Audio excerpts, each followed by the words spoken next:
বাড়িতে বার্ষিক মনসা পুজো, তাই মা ভোরবেলা ঘুম থেকে উঠেই ফুল, বেলপাতা, আমের পল্লব জোগাড় করে রেখেছে। আর বেলকাঠগুলো আগে থেকেই যজ্ঞের জন্য জোগাড় করা ছিল।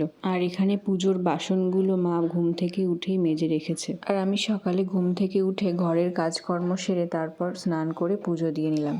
পুজো দেওয়ার পর বাবা এখানে পুরনো ঠাকুরটাকে বিসর্জনের জন্য বাইরে বের করে রাখলো। তারপর বাবা আর ভাই নতুন প্রতিমাকে নিয়ে আসলো।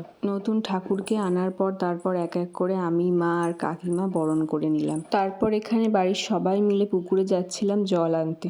আর এখানে আমার রাস্তা দিয়ে খালি পায়ে হাঁটতে খুবই অসুবিধা হচ্ছিল, কারণ রাস্তায় ছোট ছোট পাথর ছিল। পুকুরে যাওয়ার পর কিছু নিয়মকানুন ছিল যেগুলো মা এখানে পালন করছিল।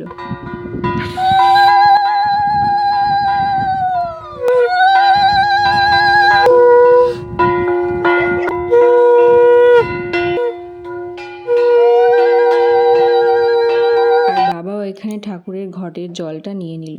আর কলসিতে করে যে জলটা তোলা হয়েছিল সেটা নিয়ে আমি হাঁটছিলাম। অনেকটা যাওয়ার পর তারপর আমি কাকিমাকে দিয়ে দিয়েছিলাম, কারণ এটা অনেকটা ভারী ছিল।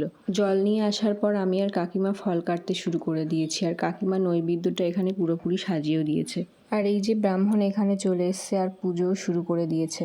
আমরা এখানে 5 জন উপোস ছিলাম, তাই 5 জন এখানে গোল করে বসে আছি। আমি, মা, বাবা, কাকিমা আর একটা ননদ। তারপর পুজো শেষ হওয়ার পর অঞ্জলি দেওয়া শুরু হয়ে গেল। অঞ্জলি দেওয়ার পর তারপর যজ্ঞ শুরু হয়ে গেল। যজ্ঞ হওয়ার পর সবাইকে এক এক করে যজ্ঞের টিকাও দিয়ে দিলাম। তারপর মায়ের প্রসাদ খেয়ে আমরা উপোস ভঙ্গ করলাম। তো আজকের ভিডিওটা কেমন লাগলো সবাই কমেন্টে জানাবেন। ভালো লাগলে একটি লাইক করবেন আর আমার চ্যানেলটা অবশ্যই সাবস্ক্রাইব করবেন।